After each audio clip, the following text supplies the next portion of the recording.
Welcome, everybody, to the virtual launch event for the Omer Calendar of Biblical Women by Rabbi Jill Hammer. So great to see you all. And I want to also thank our co-sponsor, Beit Kohenet, a learning and ritual space for recovering, reclaiming, and recreating Jewish spirit wisdom on the margins. My name is Penina Eilberg-Schwartz, and I'm the managing editor of Ayin Press, an independent Jewish publishing house that has had the honor to publish this book, as well as a number of Rabbi Jill's other wonderful books. We publish in all formats and genres at the intersection of spirituality, art and literature, and politics. And we look for texts that push the boundaries of what has been done with a given tradition and that offer imaginative possibilities for how an idea, a practice, an identity, a way of being might shapeshift or find new forms. The Omer Calendar of Biblical Women is exactly such a book. It's a gorgeous, mystical, meditative, and feminist guidebook for the traditional Jewish practice of counting the Omer, the 49 days between Passover and Shavuot. According to the Kabbalah, each of these 49 days embodies a unique combination of divine attributes or sefirot. In this calendar, each sefirah is paired with a story of a woman from the Bible who embodies the unique spiritual dimension associated with the day. Illuminated by vibrant midrashic illustrations, many of which are done by the wonderful Siona Benjamin, who you'll hear from shortly, as well as some classical illustrations as well. The Omer Calendar of Biblical Women provides a beautiful companion for the ritual of counting the Omer and an essential addition to any library of Jewish feminist literature. With Passover just about a week away, I'm so glad we get to be here together to hear Jill read from this wonderful book and then hear her in conversation with Siona Benjamin, whose gorgeous illustrations of biblical women are featured prominently in the book and really make it come to life in a new way, I think. I'll read their bios so you know who you'll be hearing from. And I will also introduce in a moment Shoshana Jedwab, who will be gracing us with a song before we get started. So, Rabbi Jill Hammer, PhD, is an author, scholar, ritualist, poet, midrashist, and dream worker. Rabbi Hammer's books include Under Torah, an earth-based Kabbalah of dreams, Return to the Place, the magic, meditation, and mystery of Sefer Yetzirah, Sidor HaKohanot, a Hebrew priestess prayer book, Sisters at Sinai, New Tales of Biblical Women, the Book of Earth and Other Mysteries, and others as well. She is the co-founder of the Kohenet movement and the director of learning and ritual at Beit Kohenet. Rabbi Hammer is also the director of spiritual education at the Academy for Jewish Religion, a pluralistic rabbinical and cantorial seminary. She and her family live in Manhattan. Siona Benjamin is a painter originally from Bombay, now living in the US. Her work reflects her background of being brought up Jewish in a predominantly Hindu and Muslim India. In her painting, she combines the imagery of her past with the role she plays in America today, making a mosaic inspired by both Indian miniature paintings and Sephardic icons. Siona has an MFA in both painting and theater set design, and she has exhibited in the US, Europe, and Asia. Her work has been featured in the Times of India, the Mumbai Mirror, the New York Times, and several other newspapers, magazines, journals, and books. So before we turn it over to Jill to read, I'm delighted also to introduce Shoshana Jedwab, who will share a musical performance, as I mentioned. As a child, Shoshana would drum on parked cars, plates, tables, books, and other people's bodies. She is a percussionist, singer-songwriter, worship leader, prize-winning Jewish educator, and the Jewish Life Coordinator at the A.J. Heschel Middle School. As a Jewish educator, Shoshana has more than 35 years of experience bringing sacred Jewish texts to life for a wide variety of grateful audiences. Shoshana Jedwab's original hip-shaking prayer music grounds body and spirit and brings the ancestral past into joyous contemporary practice. The 7 original songs of Shoshana's 2016 debut album, I Remember, and her 2018 anthem, Where You Go, emerged from ceremonies Shoshana was leading and are now being sung and danced to in churches, synagogues, weddings, and protest marches around the world. Shoshana was included in Jewish Rock Radio's Jewish Women Who Rock the Worship World. And you can check out her musical offerings on her website and her Practical Mystics monthly check-in and classes on the Book of Exodus at Beit Kohenet's website. So with that, I will turn it over to Shoshana to share a song before we begin. בשמיים, חום האש, צליל המים, אני מרגישה בגופי, ברוחי ונשמתי, אדמה בשמיים, חום האש, צליל המים, אני מרגישה בגופי, ברוחי ונשמתי, יא לה לה לה לה לה לה יא לה לה לה יא לה לה יא לה לה יא לה לה יא לה לה יא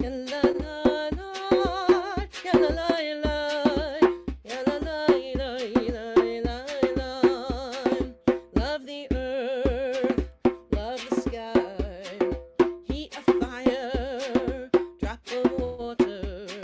I can feel it in my body, in my spirit, in my soul. Love this earth, love the sky, heat of fire, drop of water. I can feel it in my body, in my spirit, in my soul. Yeah, yeah, la, la, yeah, la, la, yeah, la, la, la, yeah, la, la, yeah, la, la, la, yeah, la, la, la, yeah, la, la, la, yeah, la, la, אדמה בשמיים, חום האש, צליל המים, I can feel it in my body, in my spirit, in this drum.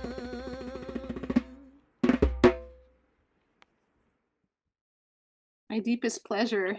Thank you so much, Panina, and thank you to everyone at Iron Press, Siona, and just all of you who have come. I'm just going to say a little bit about my process in writing the book, and then I'll read a brief selection. So I offer a little example of what the book is like. So this calendar is the main text of it was originally written a number of years ago. Right after Passover every year, Shoshana and I visit a botanical garden to look at all the spring flowers. And one year, we were on our way there, and I had this idea. And in the car, I grabbed a pen and I started scribbling a long list of biblical women. And she said, "What are you doing?" And I said, "I'm making an Omer calendar." I had just had this idea of putting the practice of the Omer together with biblical women. So to just say a little bit about the practice, since biblical times, there's a Jewish practice of counting the 49 days between Passover and Shavuot. And these 49 days were the time of the barley and wheat harvest, and they were a fraught time. And according to the Talmud, each day of this 49-day period, called the Omer, must be counted with a blessing. And this 7-week period embodies both worry about the harvest and gratitude for the harvest. So it's treated as an extra special time, each day of which should be counted. And the Kabbalists sort of added an additional practice to this counting, because for the Kabbalists, 7 is a very important number, and 49 is 7 times 7. So for them, the 7 weeks represented divine realms in communion with the physical world. And they imagined that each of these weeks represented a particular divine realm. And within each week, the 7 days represented particular divine realms, so that each day of the Omer embodies 2 nested attributes of the divine. So for example, the first week of the Omer embodies love, or chesed. The first day is connected to love within love, chesed sheba chesed. The second day is connected to strength within love, givura sheba chesed. The third, compassion within love, tiferet sheba chesed, and so forth. The next week starts with givura, strength, and combines all the attributes from there. So each day of the Omer in this particular mystical practice has its own unique spiritual quality that arises out of its combination of attributes. And those who are counting the Omer can then meditate on these combinations and turn the practice into an exercise in spiritual growth. The 7 attributes are love, chesed, strength or rigor, gevurah, compassion, tiferet, endurance or persistence, netzach. Hod, which is hard to translate, but is something like gratitude, surrender, beauty. Yesod is connection and also the realm of the erotic. And Malchut is groundedness or majesty. In the Kabbalah, there are human personas associated with these different sefirot. They're often male. For example, Abraham goes with love, while King David goes with majesty. Some women are associated with them also. For example, the biblical matriarch Rachel also goes with majesty. And the Kabbalist Menachem Azariah of Fano does connect these divine attributes with the 7 prophetesses named in the Talmud. So my idea was to expand this tradition by finding a biblical woman for each of the 49 days who would embody the unique combination of attributes for each day. I have for a long time been obsessed with the stories of biblical women. And so for me, this was the perfect opportunity to share these stories. And as we drove to the botanical garden, I frantically scribbled and tried to make matches. The prophetess Miriam was clearly strength within love because of her courage in waiting by the Nile to save her baby brother. Hannah, who prayed to become pregnant, became Tiferet Sheba Chesed, compassion within compassion. Naomi, the grieving widow in the book of Ruth, became endurance within surrender. The Queen of Sheba became majesty within connection because of her regal friendship with the king, with King Solomon, and so on and so forth. And I decided that I would begin and end the calendar with Shekhinah, the divine feminine, since that seemed appropriate to me to a calendar practice meant to honor the feminine. So I created meditations and readings that would intentions that would be easy that would allow us to fit a character to each attribute and meditate on the qualities of that character. And some people asked me, and I came up with all 49, and some people asked me, are there really 49 women in the Bible? And the answer is yes, there are, and there were even some I didn't manage to include. But for each day, I created a description of that woman and an intention for the reader to see themselves as connected to that particular character. The calendar was at first published online as part of ritualwell.org. It was eventually self-published with the help of Rabbi Shir Meir Feit, and now Ayin Press has published this fabulous new version, which is so beautiful. It has a gorgeous layout and features some of the art in the original calendar, as well as art from Siona Benjamin, who you'll hear from in a moment. So this is the seed of the book. The practice of counting the Omer remains important to me. I've heard from lots of people for whom this journey with biblical women has been meaningful. So let me read just one piece from the book so that you get an idea of what it's like. And it goes like this. So this is day 9. Day 9 is the second day of the second week. The week is the week of Gevurah, of strength or rigor. In the Kabbalah, Gevurah is like a kind of holding boundaries sort of strength. And Gevurah, the second day of that week is Gevurah in Gevurah, strength within strength. And the character I picked is Vashti, the refusnik queen from the story of Purim. So it begins with a biblical verse. King Ahasuerus commanded that Queen Vashti be brought before him, but she did not come. Vashti is the queen of Persia. She and her husband Ahasuerus throw separate feasts. He hosts one for the men, and she makes one for the women. The king's feast becomes drunk and rowdy. The king orders Vashti to come and dance before him and his guests. One story in the Talmud says that he wants her to dance wearing only her royal crown. Out of pride, modesty, or discretion, Vashti refuses the king's request. The king deposes her, and the stage is set for a Jewish girl named Esther to become queen and save her people. Vashti disappears from the story, whether because she is executed, exiled, or simply engulfed by the walls of the harem. The king then legislates that all women obey their husbands. He's afraid of the power of a wife who disagrees with her spouse. Vashti demonstrates the full meaning of Gevurah, strength, justice, and the willingness to impose limits. She is strength within strength, the inner will that allows us to make the right decisions, even when they are unpopular.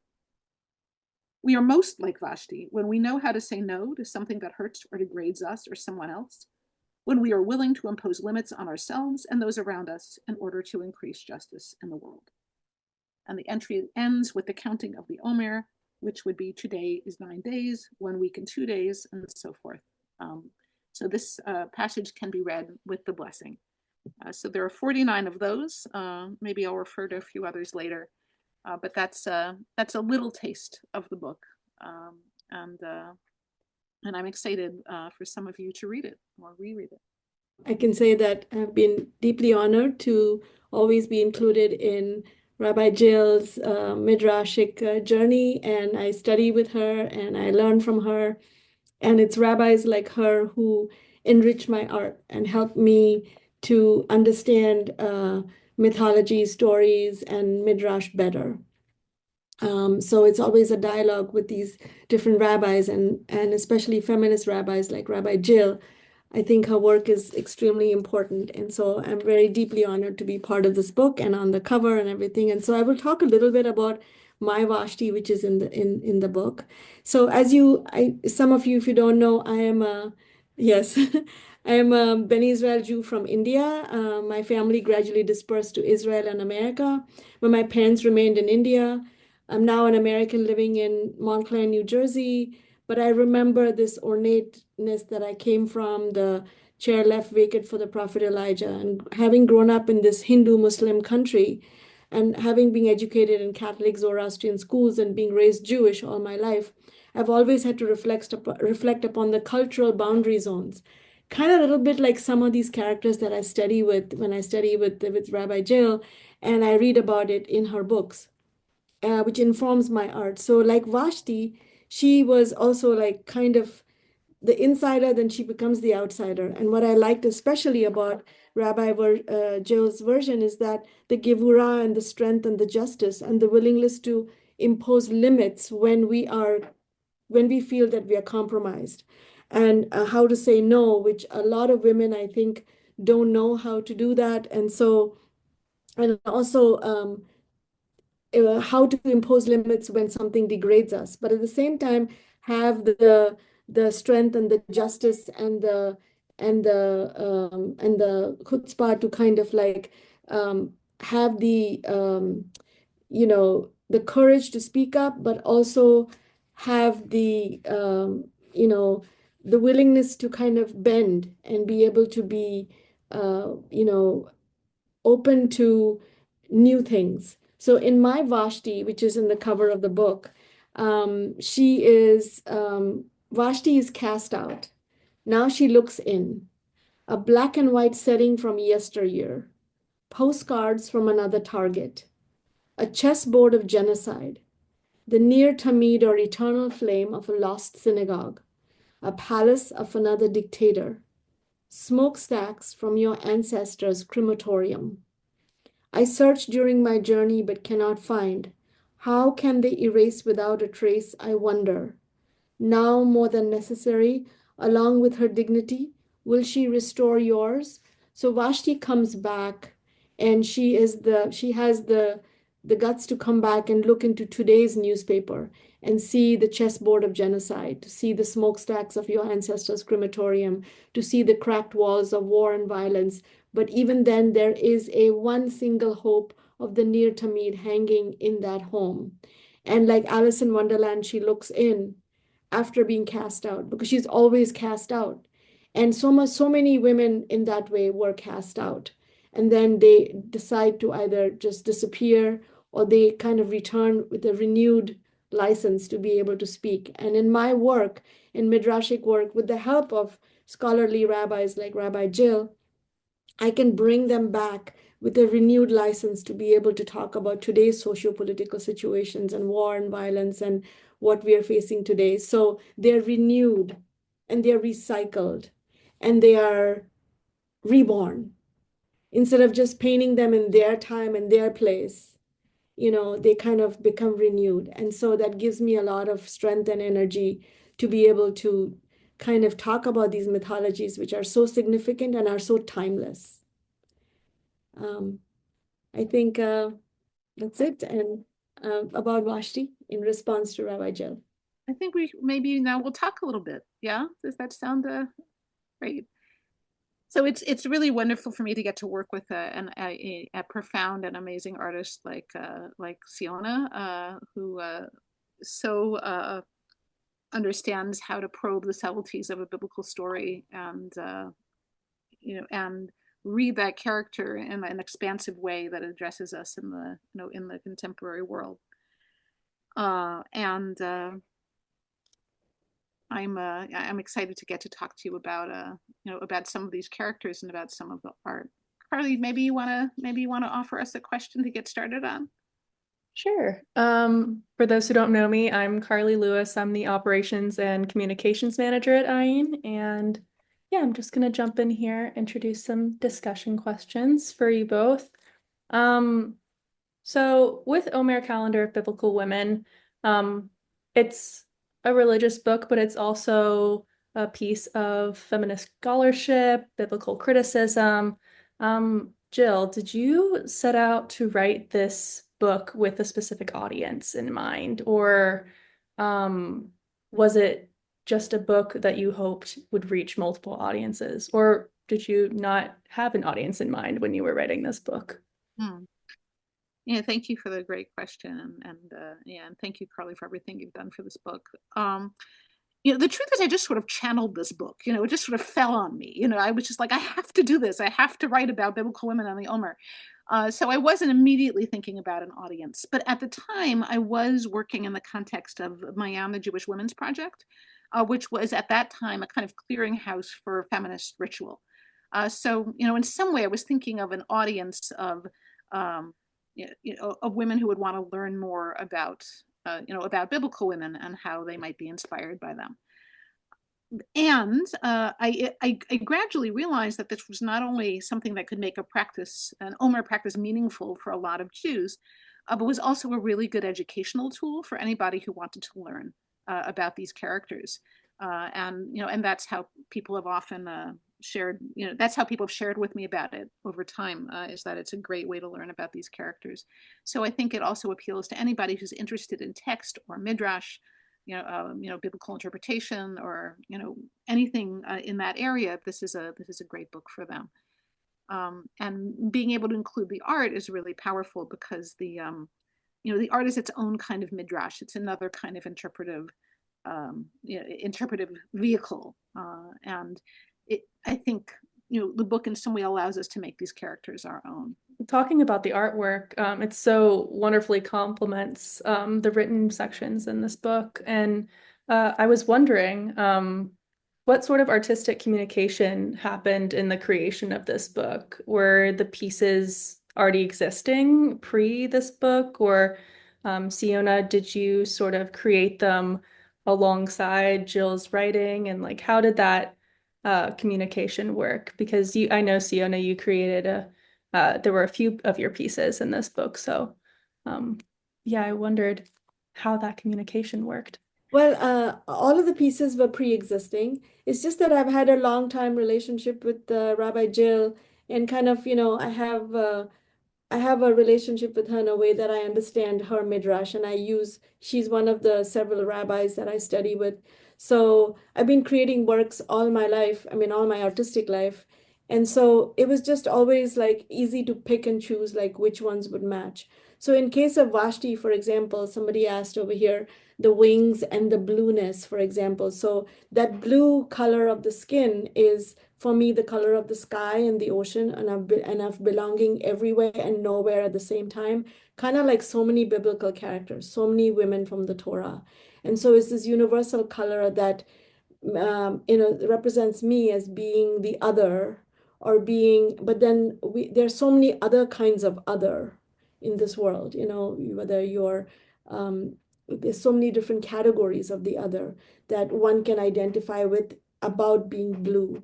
And so most of my characters, not all of them, are blue. And so they're the color of the sky and the ocean. And the particular style, which includes the wings, for example, are taken from Persian miniature paintings, where the angels in the Persian miniature paintings, they have these kind of like wings, which are like swords they're not soft, feathery, fluffy wings like, the cherubs have in Western art. They're sort of like armored, kind of like, they have these kind of like sword-like wings. So I kind of improvise on that, and they become like warrior wings in a way for me. The characters become like warriors where they come back in time and they kind of ask difficult, uh, different, and impossible questions to us now, but still keeping in mind their story. So the fact that Rabbi Jill has talked about, the fact that she was cast out and then she had the guts to speak up and say no, then now she comes back based on that story, and she stands outside the house and is still has the chutzpah to question us about what's happening now. I wanted to add to that another piece. It was very exciting for me. Originally when when I thought about this book, I was excited by the art, and we used some pieces from generations past. And then when we had the opportunity to use Rabbi in this edition, when we had the opportunity to use Siona's art, which is so beautifully original and also so deeply immersed in the process of midrash, I got to pick some of my favorite pieces. So I'll show another one. This is Chava. This is Eve. I wrote an entry for Chava as Chesed Shebegvura, the love that exists within our limited world. And we use this piece of art, which is Siona's painting of Eve. And I love this. It's like Chava, Eve, as the tree of life. I think it's so beautiful. And it suggests her blossoming into so many different, so many other different women, different people as the world grows. I love this piece, and I think it enhances the understanding of the character so much by not seeing her as a kind of temptress who's eating who's wrongly eating this fruit, but she is the fruit, right? She is the tree of life. She is what's allowing the world to grow. So that I thought really beautifully went with the intention for Chava, which is about the both the severity of human life and the possibility of love and abundance and wonder. So so it was really fun for me to get to pick some pieces along with Iron Press that would be right for the book. That's so cool, especially because, these pieces were already existing, and it's like, there was a sort of synchronicity there where these pieces were sort of waiting to be paired with these pieces, like these written pieces. So yeah, it's just very interesting. Another question, Jill, can you talk about the decision to delve into the stories of biblical Jewish women? In what ways does this feel like a continuation of tradition? And in what way does it feel like a subversion or a kind of rewriting? Oh, that's a great question. I mean, in some ways, this is one of my most traditional books in that I'm really sticking to the stories of the women as they exist in the Bible, and just highlighting them. But in a sense, that in itself is subversive, and that often these characters are supporting characters. Right, many of them are not treated as main characters. Right, they're supporting characters in the story. So that piece, feels subversive. To put them all together, in a book where you can kind of page from one to the other, it gives you a very different sense of them than when they're sort of popping up in the narrative for a couple of verses. And I didn't only take the major characters. I had 49 opportunities. I took big characters like Esther and Leah, but I also took really minor characters like the Queen of Sheba, or the servant of Naaman's wife, and Jephthah's daughter. I took characters who aren't that well known, and I wanted to treat them with the same dignity that I treated the ones that are usually understood as the major characters. And that also to me felt subversive. And I also try in the body of the text to indicate when the story can be hurtful, like when pieces of this story can be hurtful to us, and also indicate the pieces of the story that I find inspiring. And I hope that allowed contemporary, the contemporary readers, to feel that their own feelings in some way were being acknowledged. And I know my bias aside, I think it definitely does. And kind of going off of this question, Siona, maybe you can speak about how this relates to your way of depicting biblical women in painting and what feels part of a continuity, what feels like a rewriting or a reimagining. So yeah, I think that as an artist, one always needs inspiration. And many years ago, when I was still struggling to find my voice, so to speak, and understand where I am, till I then encountered midrash and found out the golden treasure that it holds, and the fact that it's not just Bible or it's not just something traditional, that it is just so interpretive. So like rabbis writing was written before and not in consultation with each other. But at the same time, there is connections so midrash is like that. It's like this tree that grows and grows and has so many branches, and then it keeps on having more branches. And Jewish tradition and mythology allows for debate and allows for discussions. It's not like narrow and rigid. It just sort of gives you that breadth to be able to kind of expand. And midrash is all about that. So I think this, like I feel like the end of my lifetime, I wouldn't have even scratched the surface, of making the art that I want to make, even though I have made a lot of work and I've sold a lot of work, and I do commissions also, which are midrash related. But I think that the connection between storytelling and people wanting to hear stories is very deep. And I think like Joseph Cornell's book, The Power of Myth, that talks about how powerful mythology is and how powerful personal mythology is. And if you hear somebody's story, personal story, that's like touching their soul. So similarly, storytelling is something that is very embedded in us as humanity. And Midrash gives me and rabbis like Rabbi Jill the opportunity to kind of delve into that and make it universal. I really love what you're saying, Siona, about the power of myth in our own lives, right? That in some way getting to read these stories allows us to kind of step in as the hero of these various stories and see how that feels, right? And there's something, there's something really soul expanding about the ability to do that. So I love that you're naming that. I think that's really so beautiful. I saw a question in the chat around the connection. Thank you, Shoshana, around the connection between grain and women and marginalized folk. So I really love that. And it talks also about how making calendars is a sign of autonomy. Like if your culture has a calendar, right, that means you have your own unique culture. And so making a calendar like this in some ways, and is an act of subversion to create a calendar of biblical women.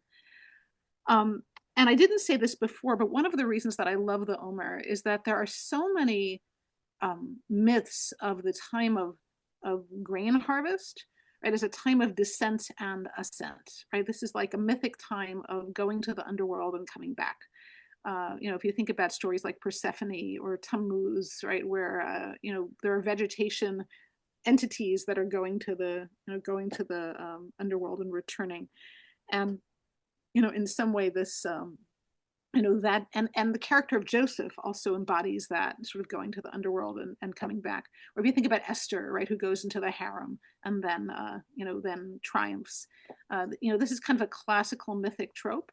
And by looking at these characters as characters who struggle and then and then triumph in some way, that feels so resonant with this season, which teaches us about growth and about how growth often comes out of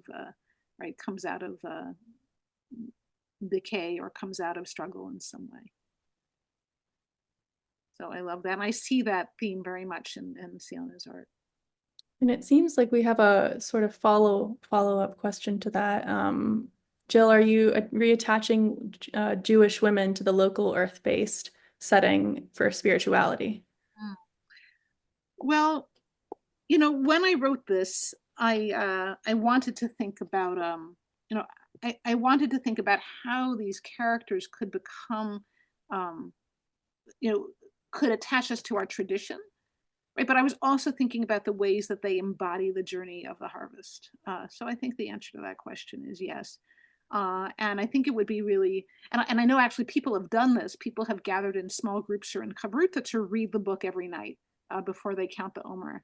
And I think that that's a really neat, and also because the book begins and ends with the Shekhinah, it doesn't really make this very strong. It makes a connection between us in our embodied forms and the divine as she exists in all of us, and that feels like an important an important spiritual message.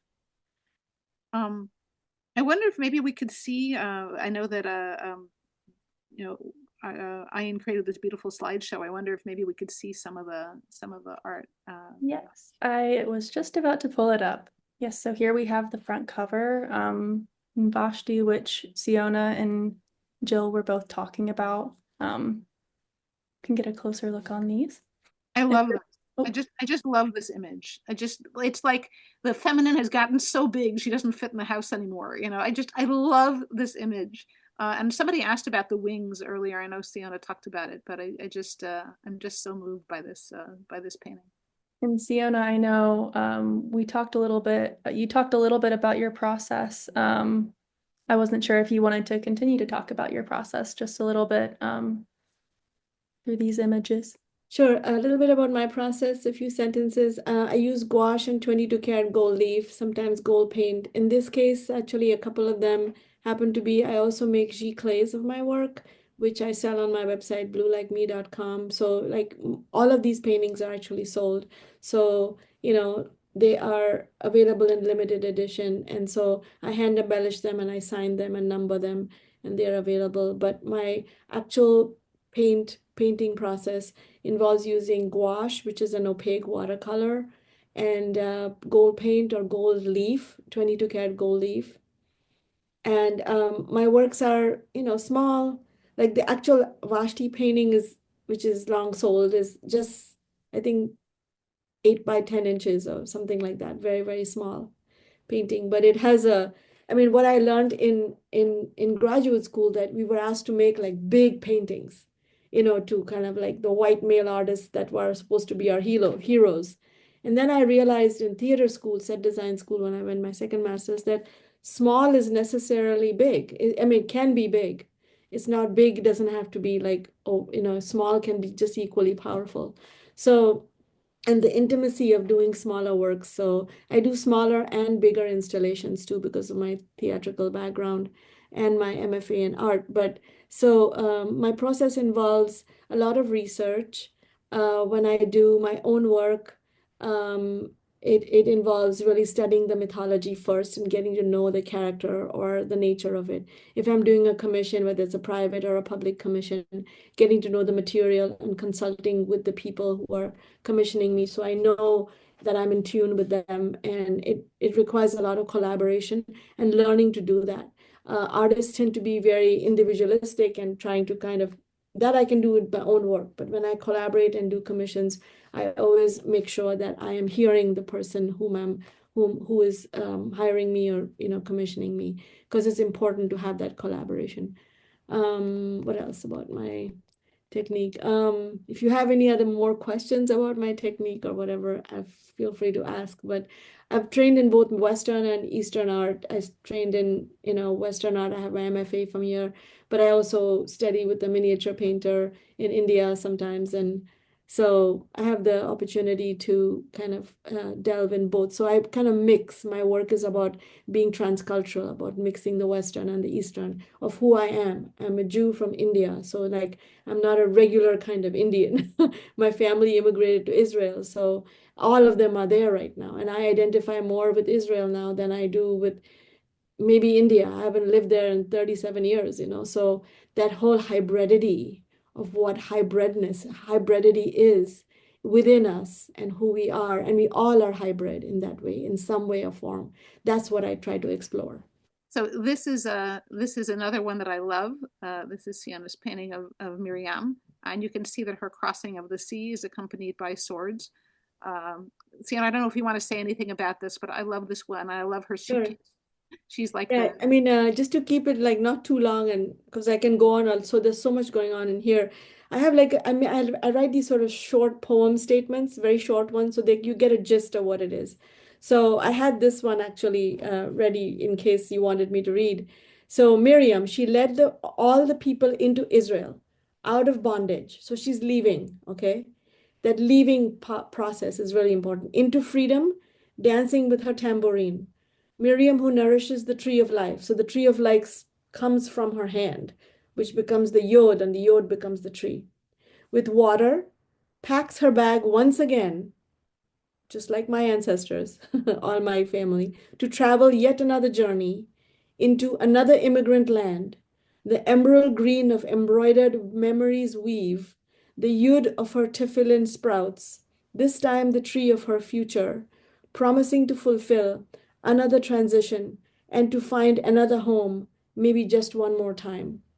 So the whole concept of the midrashic part of her leaving and crossing the Red Sea and leading people with her dancing tambourine was enough fodder for me to talk about leaving of any diasporic people, of all of us diasporic people through time, where she's wearing my Indian Jewish great grandmother maybe wore a sari, just like Moroccan Jews had Moroccan traditions, and Ethiopian Jews have Ethiopian traditions, and Iranian Jews have Iranian, and Polish Jews have Polish traditions because they lived in that place at that time. So people tend to forget how we're not homogenous, how universal and how multicultural we are. So I especially made her wear my great grandmother's sari, maybe, which ends up in a talit, and her hand ends up into becoming a yud that becomes the tree of life. So that whole concept of leaving was enough for me to be able to make a whole painting. I thought maybe I just read a couple of sentences from what I wrote about Miriam and Yes. just to just to connect it. So the verse that I picked was Miriam the prophetess, sister of Aaron, took a drum in her hand, and all the women went out after her with drums and dances. And I wrote, as a girl, Miriam watches over her brother Moses on the shore of the Nile.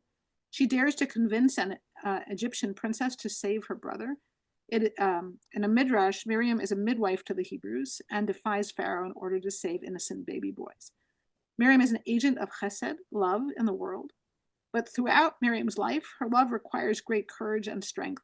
She crosses the sea to freedom and raises her voice in song, even while the sea is crashing down on the Egyptians, chesed and gevurah together. Legend holds that a well of water follows Miriam in the desert so that all may drink from it. So that's a little bit of what I wrote about Miriam, and you can actually, you can see that sort of tree watery form rising from Miriam's yud hand there, and maybe if I were reading the painting, I would say that's like Miriam as well. So this one is a character that people may be less familiar with. It's the character of Tzipporah, who is Moses's wife, and her name means bird, so you can see the bird carrying her away. And she actually kind of disappears from the story during the Exodus. So, I'm thinking about that. So, I don't know if you want to say two sentences about this one, but I really love the character of Sipporah because she actually saves Moses's life on his way to Egypt. So she's a heroic character to me. Well, from what I understand, in the many midrashes, Zipporah is a dark-skinned African woman that was not technically Jewish, so to speak, but she's become a matriarch in our tradition. And people, when you really read the real midrashes, you see that she was she a rabbi? She was a Cushite? No, she was a Well, she's a Midianite, but there's one Midianite. she's called a Cushite, so it's a little confusing where she comes from, but she's mostly called a Midianite. Yeah, and she's supposed to be this dark-skinned woman who actually Miriam in another midrash I read doesn't quite approve of, and then so there's this kind of family little, discord over there. But I don't know. And so, but she becomes Moses's wife, and Moses is like this main character in our tradition. And we tend to forget about like finding out who exactly she is. So in this case, the her name, which means bird, she's actually carried away. But then, there's other elements because I try to tie it in with today's situation, and socio-political situations. She's now being saved by the bird. So I kind of spin more stories out of it. Yeah, I mean, I have the liberty to do that, kind of just let my imagination carry me away a little bit more and sort of tie it into today's newspaper, today's situation as to what's happening. There's always wars and violence happening. There's always uh, tigers chasing predators, like as predators chasing their prey. Um, and so, and this, firebird like bird kind of carries her away into safety, maybe, or carries her away into the oblivion that she, like Rabbi Jill said, that she's not talked about. But now she's come back, bird bringing her back, so to speak. So um, it's really fun to kind of take off of these mythologies. And actually speaking, like every character that I study about with these rabbis, I can do like 100 paintings of each one of them. There's so many interpretations that are available. Like I said, it's like a bottomless well of information, and midrash is really fantastic. I really enjoy it very much. To me, this bird looks like a phoenix. So Like that's a phoenix, yeah. Yeah. Yeah, and so I think these kind of midrashic books like this are really important to kind of keep the tradition alive and to keep it going in a way that doesn't make it sort of dead. It sort of revitalizes it. And that's what I try to do in my paintings too, and to kind of revitalize something that is just sort of, sort of little becomes redundant. But books like this definitely are, the midrash is just so amazing to be able to kind of read it again and understand it in a new light, I feel. And I think we're going to open it up for a few audience questions. We have just a little bit more time left. Jill, curious to hear about some characters that were immediately easy to pair with a sefirah, and others that were difficult to surface or match with a sefirah. That's a great question, and it's a while ago, but I'll do my best. All right, so people like Rebecca were easy because Rebecca is so her character is so out there. So I picked Chesed Shebenetzach, sort of love within persistence, because Rebecca just she just sort of blows through the narrative and just kind of tries to make things happen. So she was easy.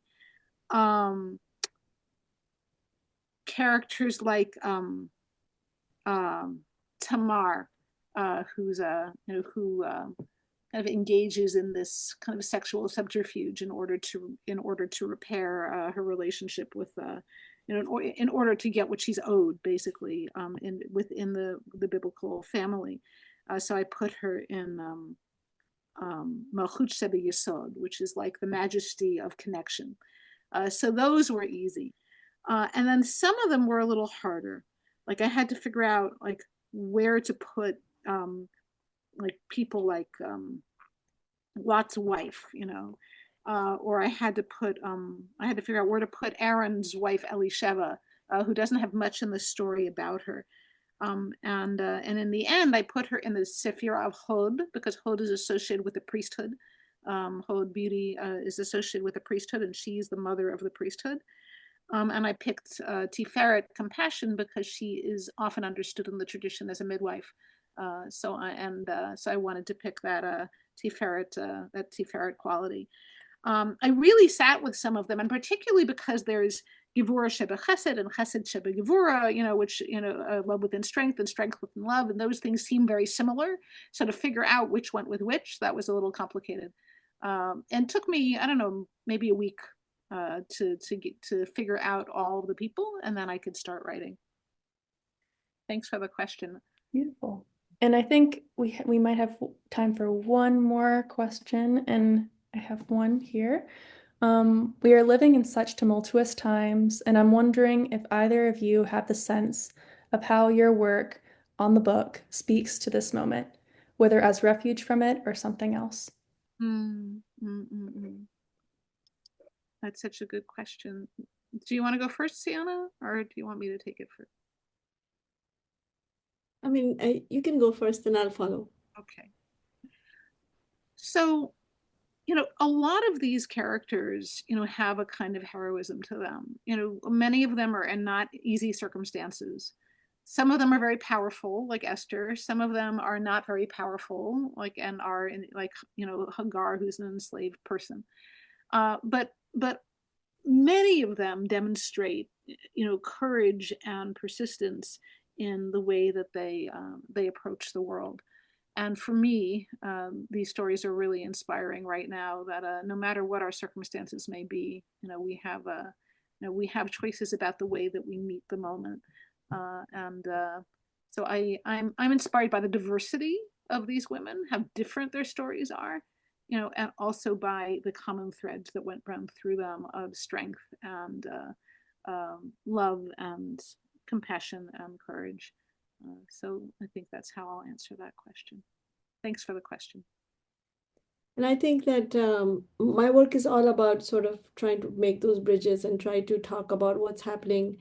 There's a painting, there's a painting behind me, for example. I had this picture of my daughter.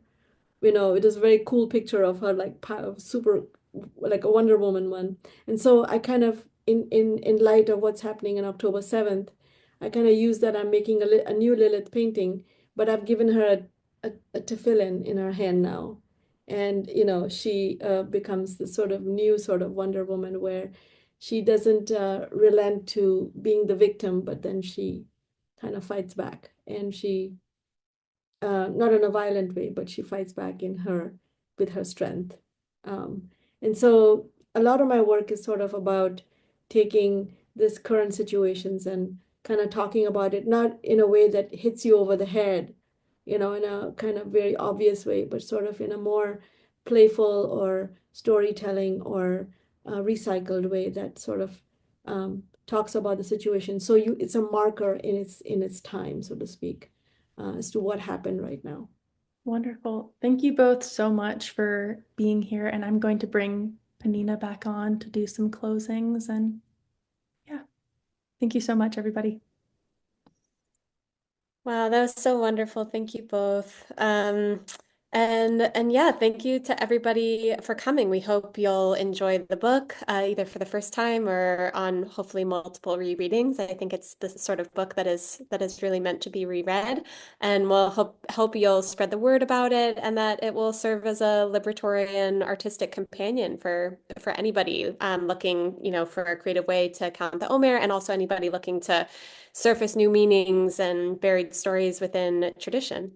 So again, thank you to Rabbi Jill Hammer for the wonderful book, to Siona Benjamin for her essential midrashic illustrations, and thank you to Shoshana Jedwab for the beautiful music, and to Beit Kohenet for co-sponsoring and for all of the beautiful work they do in the world. And thank you all so much for coming and being here with us. I just want to thank you, Panina. I want to thank Carly. I want to thank Kyra, and I want to thank Siona for being my collaborators in this event. And I also want to say that Iron Press has published 2 others of my books, and I put the links in the chat. One is a novel, one is a book on dreams. So they do such amazing publishing work, and I wanted to let you know about that. Thank you all. Really, this was a delight, and thanks to folks for coming.